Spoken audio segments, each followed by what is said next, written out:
कांग्रेस नेता राहुल गांधी जब भारत जोड़ो यात्रा कर रहे थे और बीजेपी की सियासत को चुनौती देने रिंग में उतर गए थे, तब वो ये नहीं जानते थे कि उनके पीठ पीछे जो उन्होंने गठबंधन तैयार किया है, इंडिया गठबंधन में शामिल उनके अपने साथी पार्टी में पीएम के लिए खुद का चेहरा तलाश करने में लगे हुए हैं। जी हाँ, ऐसा इसलिए आज कह रही हूं क्योंकि जिस समय वह पहलवानों को न्याय दिलाने की मांग में उनके साथ खड़े थे, तब राहुल के दिल्ली आवास से महज 3 किलोमीटर की दूरी पर आरजेडी कार्यकर्ता देश का पीएम कैसा हो, नीतीश कुमार जैसा हो के नारे लगा रहे थे।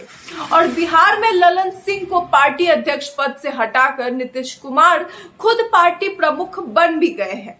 यानी कि अब नीतीश कुमार इंडिया गठबंधन से सीट तय कर सकते हैं। वहीं दूसरी ओर ममता बनर्जी भी पश्चिम बंगाल में कांग्रेस को एक तरफ कर चुकी है। उनका साफ तौर पे कहना है कि बीजेपी से हम पश्चिम बंगाल में खुद ही निपट लेंगे। दरअसल उनका दावा है कि टीएमसी पश्चिम बंगाल में बीजेपी को खुद देख लेगी। अब ऐसे में विपक्ष के नेता जब कहते हैं कि हम एक हैं, तो सवाल उठना स्वाभाविक हो जाता है कि आखिर ये एकता कहाँ है और कैसे है, क्योंकि बार बार कहा जाता है कि मीडिया गलत खबरें चलाती है, मीडिया तोड़ने की बात करती है।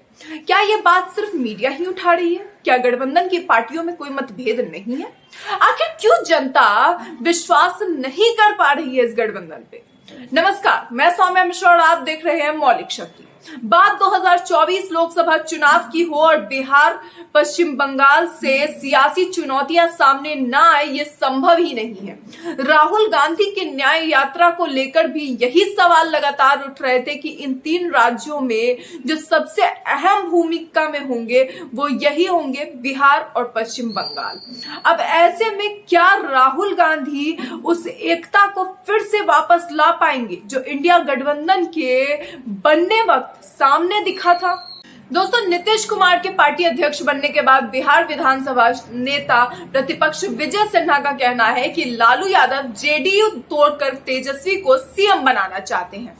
यानी कि लालू यादव अपने बेटे को सीएम बनाना चाहते हैं, नीतीश कुमार खुद को सीएम बनाना चाहते हैं। अब ललन सिंह लालू के करीबी हो गए। इसी घबराहट में जेडीयू के राष्ट्रीय अध्यक्ष के पद से ललन को हटा दिया गया। वहीं बिहार के डिप्टी सीएम तेजस्वी यादव का कहना है कि जिस तरीके से बिहार में गठबंधन सरकार चला रही है, उससे बीजेपी बौखला गई है, इसलिए इस तरह की चीजें बार बार उठाई जा रही हैं। जब बिहार में महागठबंधन ने मिलकर चुनाव लड़ा था, तब भी बीजेपी को बुरी तरह से हरा दिया गया था। दोस्तों, गौरतलब है कि बिहार में लोकसभा की 40 सीट है। 2019 में चुनाव में जेडीयू और बीजेपी साथ लड़े थे। वहीं लोक शक्ति पार्टी भी 6 सीट पर लड़ी थी। 2019 में बिहार में कांग्रेस ने महज 1 सीट जीती थी और उसे सिर्फ 7.9% वोट ही मिले थे। हालांकि इस बार क्योंकि जदयू और आरजेडी भी साथ में है, इसलिए यह भी कहा जा रहा था कि गठबंधन में कांग्रेस को ज्यादा वोट परसेंटेज भी मिल सकते हैं, इसकी पूरी उम्मीद है। मगर पार्टी के अंदर जिस तरीके से कुर्सी को लेकर के झगड़ा चल रहा है, या फिर कहें कि कुर्सी की चाहत चल रही है, ऐसे में नीतीश के पार्टी अध्यक्ष बनते ही कांग्रेस ने भी दबाव की राजनीति शुरू कर दी है। इस दौरान सीट शेयरिंग को लेकर के अपनी अलग अलग मीटिंग की जा रही है और 9 सीटों पर दावा ठोका है कांग्रेस ने। हालांकि सवाल ये है कि क्या गठबंधन के नेता मान लेंगे ये बात, और अगर मानेंगे तो कुर्बानी कौन देगा? पश्चिम बंगाल की बात करें तो ममता बनर्जी ने कांग्रेस को पहले ही किनारा कर दिया है, क्योंकि वहां भी सीट शेयरिंग का पेच हमेशा फंसता नजर आता है। यहाँ लेफ्ट और कांग्रेस गठबंधन का हिस्सा है। इस बीच ममता बनर्जी ने भी कहा है कि टीएमसी पश्चिम बंगाल में किसी के साथ गठबंधन नहीं करेगी, यानी इंडिया अलायंस देश भर में बीजेपी के खिलाफ लड़ेगा, जबकि बंगाल में बीजेपी के खिलाफ लड़ाई का नेतृत्व सिर्फ टीएमसी ही करेगी। वहां कांग्रेस का कोई दाव नहीं चलेगा। ममता बनर्जी बीजेपी को खुद निपटाने की बात कह रही है। उनका दावा है कि वो बीजेपी को पश्चिम बंगाल में खुद देख लेंगी। दोस्तों आपको बता दूं कि 2019 में तृणमूल कांग्रेस को 18 सीट पर जीत मिली थी, जबकि बीजेपी ने 22 सीटों पर कब्जा जमाया था और कांग्रेस को महज 2 सीट ही मिल पाई थी। अब ऐसे में वहां पे भी कांग्रेस का परफॉर्मेंस जो था उतना बढ़िया नहीं था। इस परफॉर्मेंस के आधार पर ही कांग्रेस पश्चिम बंगाल में ममता बनर्जी से बातचीत कर रही है।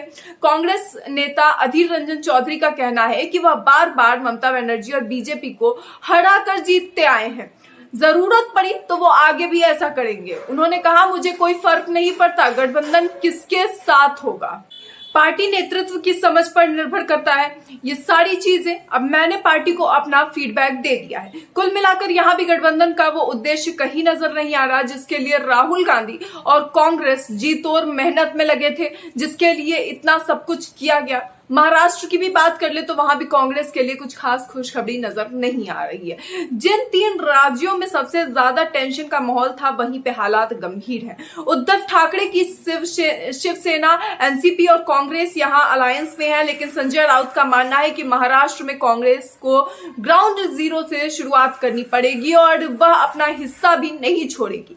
पिछले लोकसभा चुनाव में शिवसेना और बीजेपी महाराष्ट्र में मिलकर लड़े थे। यहाँ बीजेपी ने 23 और शिवसेना ने 18 सीट हासिल की थी। दूसरी तरफ अलायंस में शामिल एनसीपी को 4 और कांग्रेस को 1 सीट पर ही जीत हासिल हुई थी। बाकी 1 सीट इंडिपेंडेंट और दूसरी ओवैसी की पार्टी ने जीती थी। मगर अब हालात बदल चुके हैं और कांग्रेस शिवसेना को अतीत में नहीं बल्कि वर्तमान के हिसाब से चलाने की नसीहत दे रही है। जी हाँ, यानी कि अब जो पहले हो चुका है उस पे नहीं चलना है, हमें नए रोड मैप के अकॉर्डिंग चलना है। कांग्रेस नेता संजय निरुपम का कहना है कि 2019 वाली सिचुएशन अब नहीं है। शिवसेना टूट गई है, सब बिखर गए हैं। 138 साल पुरानी पार्टी को क्षेत्रीय दल के नेता सलाह और नसीहत दे रहे हैं, ये बचकानी बात है। शिवसेना को कांग्रेस की जरूरत है, एक साथ लड़ने की जरूरत है, वरना हार जाएंगे। और ये ना सिर्फ महाराष्ट्र बल्कि बीजेपी के खिलाफ उन्हें हर जगह से जुटाना होगा। जी हाँ, तभी जाकर के बीजेपी को टक्कर दिया जा सकता है। बिहार की बात करें, बंगाल और महाराष्ट्र में लोकसभा की कुल 130 सीटें हैं, लेकिन तीनों ही जगह सीट शेयरिंग पर कांग्रेस की कोई सुनने को तैयार नहीं है।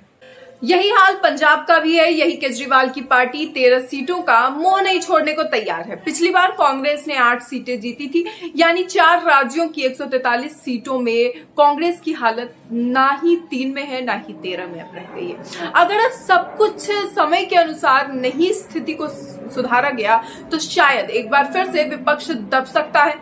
जिस वक्त अपने संगठन की शक्ति दिखाने की आवश्यकता थी, उस वक्त अब ये सारी के सारी पार्टियां जो है एक दूसरे से छट रही हैं। अपने क्षेत्रीय जगहों पर कोई भी अपनी कुर्सी छोड़ने को तैयार नहीं है। ना ही ममता बनर्जी पीछे हटने को तैयार है, ना ही बिहार में नीतीश कुमार ही अपनी कुर्सी छोड़ने को तैयार है। केजरीवाल को अपने सीटों का मोह है, उनकी पार्टी तो अलग ही मुसीबतों के घेरों में, क्योंकि चक्रव्यूह में फंस कर रह गए अगर कहें तो। और ऐसे में कांग्रेस की जो मेहनत थी इंडिया गठबंधन को तैयार करने में, वो सारी कहीं ना कहीं पानी में घुलती नजर आ रही है, क्योंकि ऐसे में 2024 से पहले कहीं पार्टी टूट न जाए। ये बात ना ही सिर्फ मैं और ना ही कोई मीडिया रिपोर्ट्स कह रही है, बल्कि ये वो चीजें हैं जो इन बयानों को सुनने के बाद और इन हालातों को देखने के बाद सामने आते हैं। ऐसे में इसे लेकर आपकी क्या राय है, अपनी राय कमेंट बॉक्स में जरूर बताएं। ऐसी और खबरों के लिए देखते रहिए मौलिक शक्ति।